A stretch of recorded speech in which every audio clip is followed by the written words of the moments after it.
Warning, warning, warning. Spoiler heavy for following games. Viewer discretion is advised.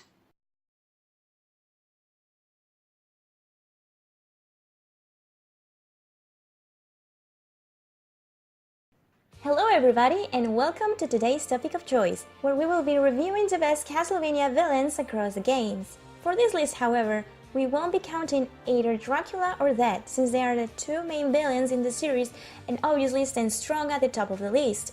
No, I'm talking about those characters that were antagonists for one or two games who did all they could to make our quest harder, whether if they wanted to revive the Count, were involved with him, or had their own evil agenda. An important point to review before we start is that here we are judging them for their story and plot value mostly. Boss fights are not ranked because that's material for another possible video. Also, remember everybody, this analysis is based on my personal opinion and experience by playing the games, so my conclusions may be different to yours, but I hope you enjoy the video nonetheless. So with that out of the way, let's move on.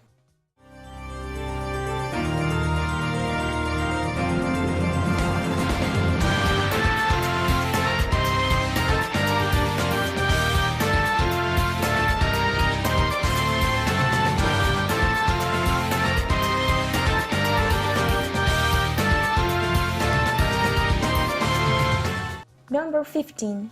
Maxim Kishin and Hugh Baldwin. Being part of what I like to call the hero-turned-villain type of characters, Maxim and Hugh were both best friends of the game's protagonist Just and Nathan, who start off by helping the main character in their quest by wanting to fulfill the same goal as them. Maxim wanting to rescue Liddy, and Hugh desperate to bring back his father from Dracula's clutches. They don't get a higher spot because they didn't know they were being controlled and believed to be in the side of good until the truth is revealed. Also, they do nothing to hinder your mission progress aside to actually fight them as bosses later in the game. Number 14. Ortega. Ortega is Conral's best friend and appears as an antagonist in the game Castlevania Legacy of Darkness. Ortega and Conral were considered the strongest of their village, but desiring for more, Ortega seeks the help of Dracula and his followers to make him more powerful, so he can surpass his friend. In exchange, he brings them Conral's sister Ada as a sacrifice for Dracula, attacking and destroying the village he and Conral lived in as a result. In the end, he faces off against Conral with his new Chimera form, only to lose to the protagonist. Knowing his life is coming to an end, and sure there's no way for him to atone for his crimes, as he feels no remorse for destroying their home, he throws himself off the castle and dies, telling Conral where to find his sister beforehand as a last speck of a saving grace for his character. Number 13. Stella and Loretta Leccarde. Stella and Loretta are twin sisters, daughters of Eric Leccarde. They act as our enemies in Portrait of Ruin, where the vampire Bronner had brainwashed them to believe they are his daughters instead. Stella is the most aggressive and overprotective of the two, wanting to keep both her sister and father safe and killing the protagonist so they are not an issue to Bronner's plans. Loretta, on the other hand, is more soft-spoken, shy and collected. She's very obedient also, reminding Stella to heed their father's orders and remain away from the fighting. As our antagonists, they don't do much, only Stella, having a boss fight against her, where we end up discovering their true identity. However, because of Loretta's constant intervention, the sisters never fight us head-on until the end. They had a higher spot than Ortega because they have more plot importance. If you fail to find or make use of the Sanctuary spell in their last fight, the game ends due Bronner proclaiming he does not want to continue with his plan to destroy the world, but if you save them, they give Jonathan the means to unleash the true power of the vampire killer and banish Dracula. Number 12. Alvus. The main antagonist of Order of Ecclesia and Barlow's greatest headache for the first half of the game, Alvus is Shanoa's adopted brother who wants to be chosen to do the ritual with the Dominus to banish Dracula. In the end, he is betrayed by his master for choosing Shanoa instead of him, and as a consequence, he is still the Dominus, which is this important glyph only Shanoa was prepared to wield properly to seal the darkness of the Count. From there onwards, we must track and stop Alvus from whatever shame he may have, but strangely he keeps on giving off parts of the Dominus to us, until the last one remains.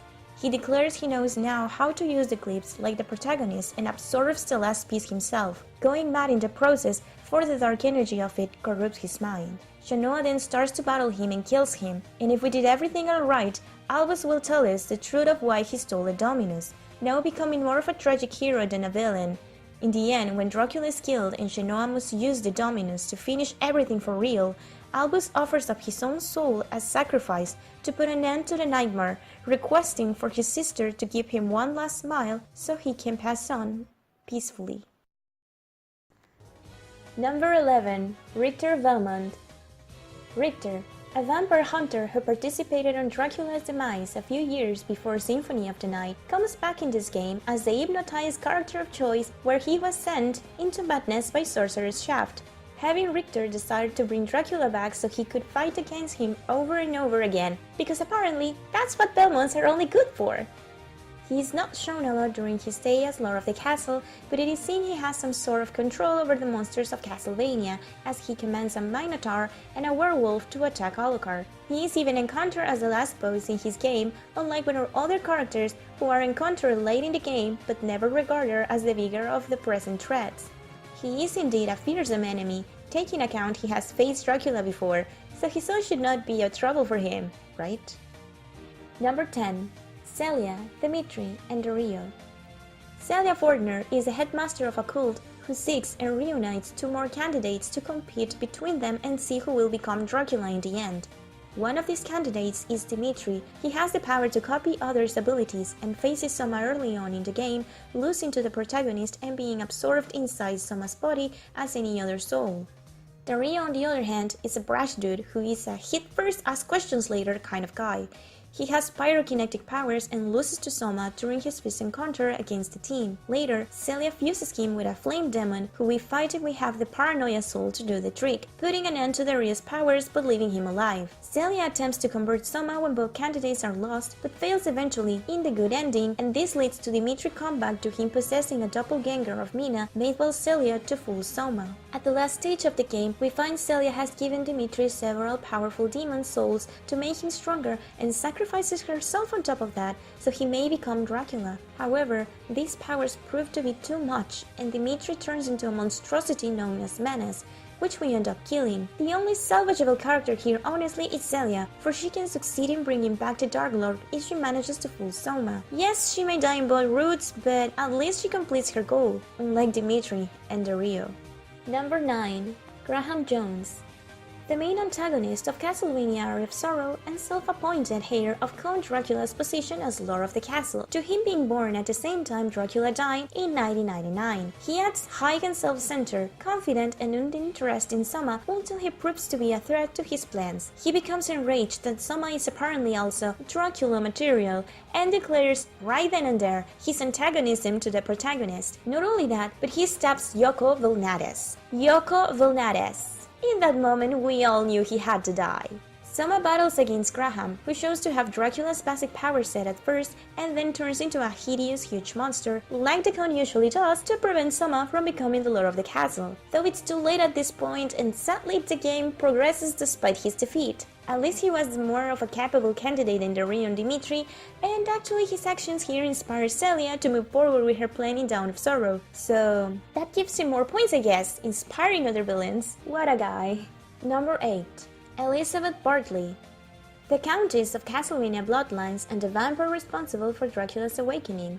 To do so, she murders the Prince Heir of Austria's throne and causes World War I to happen. So not only is she responsible for reviving Dracula successfully, but she also is culprit of the death to royalty and indirectly responsible for the deaths of millions of people as direct consequence to the war in their own universe. Bartley is eventually killed by Jon Morris and Eric Lecarde. She gets points for being the only in the list to invoke the threat of many with the war, but these events are not shown inside the game, although she does succeed in bringing her uncle back. You go, girl! Number 7. Carmilla. Carmilla is one of the main villains in Castlevania Circle of the Moon. Her role is that of Dracula's follower who sought to revive the Count for this time period. She is spotted, however, by hunters Maurice Baldwin and his apprentices Nathan and Hugh. Being one of the few villains who could revive Dracula for the start of her own game, he is present by this point and sends both apprentices away as he plans to use Maurice Baldwin to strengthen himself further. Camilla plays the role of Dracula's support afterwards, stopping Nathan at some point and trying to convince him to join the dark side, claiming that a new world will open up to him if he only embraced the darkness in his heart, also hinting at this point of Hugh's turning on him. She may have been defeated in the end, but she gets points by trying to brainwash the main character's mind with logic facts rather than spells, as when Nathan asks why she is on Dracula's side, she tells him that she wants the world to truly reflect the wickedness and cruelty of humans, and that Dracula can make that happen. A femme fatale we won't be forgetting anytime soon. Number 6. Barlow. Barlow is Shanoa and Albus' master, who instructs them that the Dominus is the only weapon capable of dealing with the Count aside the vampire killer. He sends Albus on a fake mission so he can perform the ritual of the Dominus with Shanoa, which ends up with her memories and emotions being taken away from her. Enraged, Albus steals Barlow's precious glyph, and Barlow retaliates by using Shanoa's memoryless mind to set her against him, telling her Albus was jealous she was picked and not him, and that he must die in order to save him from himself. After the truth of Albus' betrayal is discovered, Barlow shows his true colors, saying the ritual was meant to bring back the Lord of Darkness and everything Shanoa was told about the Ecclesia is a lie. When defeated, he uses his last breath to offer his life to the Count and thusly revives him successfully. Number 5. Shaft. Shaft is a very well-known antagonist from Castlevania The X Chronicles, Rondo of Blood for the PSP players, and Castlevania Symphony of the Night. In the first game, he resurrects Dracula and helps him kidnap several girls from a nearby village, including Annette Renard, Richter's girlfriend. Richter then goes on a quest to find and free Annette and the other kidnapped woman from Dracula in Shaft, finding Maria in the way who will help him traverse the castle. If Annette is saved, Shaft is killed and remains in the shape of a crystal ball, surviving death by Richter's hands. He comes back in Symphony of the Night, where he captures Richter and brainwashes him. Yep, he actually brainwashes a Belmont to prevent anyone to find the Count, prompting him, Richter, to claim ownership of the castle. Eventually, all of this leads to Dracula's revival and Shaft's own demise at Alucard's hand. Number 4. Isaac. Oh, Isaac. His case is interesting indeed. Before he was a well-known character in the franchise, Isaac was the main villain of Castlevania Curse of Darkness. His goal was to lure Hector back to the castle, and to do this, he accuses Rosalie, Hector's lover, of being a witch. Rosalie is killed by the townspeople, but Hector knows this was Isaac's doing. Going to meet him at the castle, Isaac confesses everything and that if he wishes to pass him, Hector must recover his Devil Forge mastery powers, which Hector ends up doing in the end in order to traverse the terrain around the castle, and the castle ruins themselves to catch up to him. While Hector's hunt for Isaac goes on, Isaac's plan goes swiftly, managing to also drag Trevor Belmont's attention to his whereabouts, getting a blood sample from him to free Dracula's power from the dimension they were sealed up by Trevor and company 3 years ago. After Hector goes inside this realm to unknowingly break the seal, Isaac creeps upon Trevor and stabs him, who is barely saved by Julia. He suffered a terrible injury. I barely saved his life, but even now it hangs by a thread. 'Twas my brother's work and no other. Isaac then proceeds to fight against Hector, only to be defeated by him. Seeing how Isaac failed to pass Hector, it is his body that one Zed, also known as Death, uses to bring back Count Dracula. Sadly for them, Hector manages to defeat Dracula at the end, escaping with Julia and leaving Isaac, who is still presumed to be alive behind as the castle crumbles over him. Not even Julia came forth to try and save her own brother, claiming that by this point he was too far gone to be saved by other thing than death itself. Talking about siblings, right? Number 3. Actress. Actress is one of the most notorious villains from Castlevania 64, but she also can be found briefly in Legacy of Darkness. Her deeds go from turning Carrie's cousin into a vampire and making them battle against each other, to killing her own child and another 100 children in order to become immortal and remain forever beautiful and young. This also served her to pledge her loyalty to Dracula as she worked alongside that and the Vampire Guild's The Race to revive the Count. She can be found in Carrie's route of Castlevania 64, where she tries to bring Carrie to the dark side unsuccessfully, even claiming how much she hates that Carrie looks like her deceased child. And may you remember, the same child she murdered herself. Twisted. Well, I guess she goes beyond the word meaning. Number 2. Browner.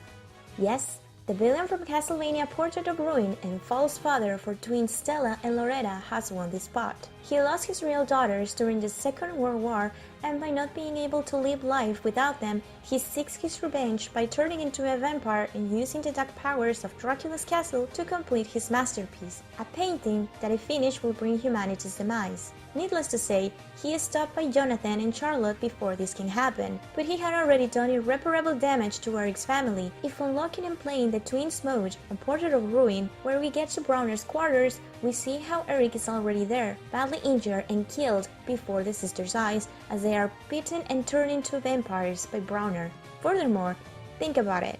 What if he had won? He would have stolen Dracula's spot as humanity's eradicator, seeing how he was too close to finishing his painting until, well, this happens. Number 1. Walter. Welcome to my castle. Pleased to meet you.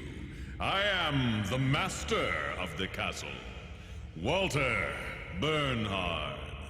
Walter is the main antagonist of Castlevania Lament of Innocence, the game that started it all. Chronologically speaking. He kidnaps the protagonist's girlfriend, Sarah, for no reason at all but to be able to play his twisted game with Leon as he did with countless warriors before him, challenging the No ex-knight to come if he dares to save Sarah before he killed her. Leon learns about how powerful this vampire is because of the use of two stones that make him almost invincible by mouth of Rinaldo and Joachim, the first man who helped us during our quest and whose daughter was turned into the succubus we find and fight at the Ghostly Theater, and the latter being a vampire victim of Walter's cruelty, left to root inside a chamber with no means of sustenance but if a knight happened to reach him, and that if they didn't die to the other challenges of the castle beforehand. Despite his promise to not harm Sarah unless Leon fell to battle, Walter still bites her and turns her into a vampire, prompting Leon to have to kill her so she doesn't suffer life as the vampire herself.